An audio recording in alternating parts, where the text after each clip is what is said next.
بسم اللہ الرحمن الرحیم۔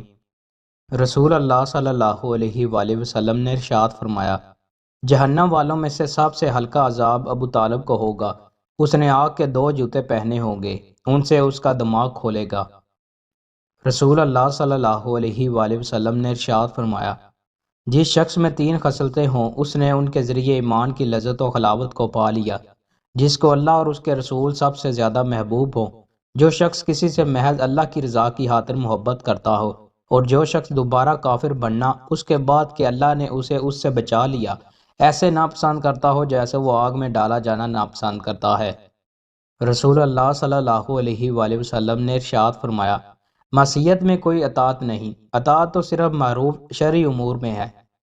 رسول اللہ صلی اللہ علیہ وآلہ وسلم نے ارشاد فرمایا، جب تم میں سے کسی شخص کو دوران نماز جماعی آئے تو جس قدر ہو سکے اسے روکے، کیونکہ منہ کھلا ہو تو شیطان داخل ہو جاتا ہے۔ رسول اللہ صلی اللہ علیہ وآلہ وسلم نے ارشاد فرمایا، احد ایسا پہاڑ ہے جو ہم سے محبت کرتا ہے اور ہم اس سے محبت کرتے ہیں۔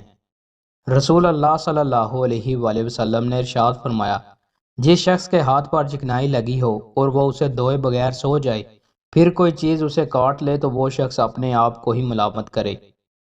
رسول اللہ صلی اللہ علیہ وآلہ وسلم نے ارشاد فرمایا، پاک مٹی مسلمان کے لیے وضو کے پانی کی طرح ہے، خواہ وہ 10 سال تک پانی نہ پائے، لیکن جب پانی دستیاب ہو جائے تب اس سے اپنی جلد تر کرے، کیونکہ یہ بہتر ہے۔ رسول اللہ صلی اللہ علیہ وآلہ وسلم نے ارشاد فرمایا، 3 چیزیں روز قیامت عرش کے نیچے ہوں گی۔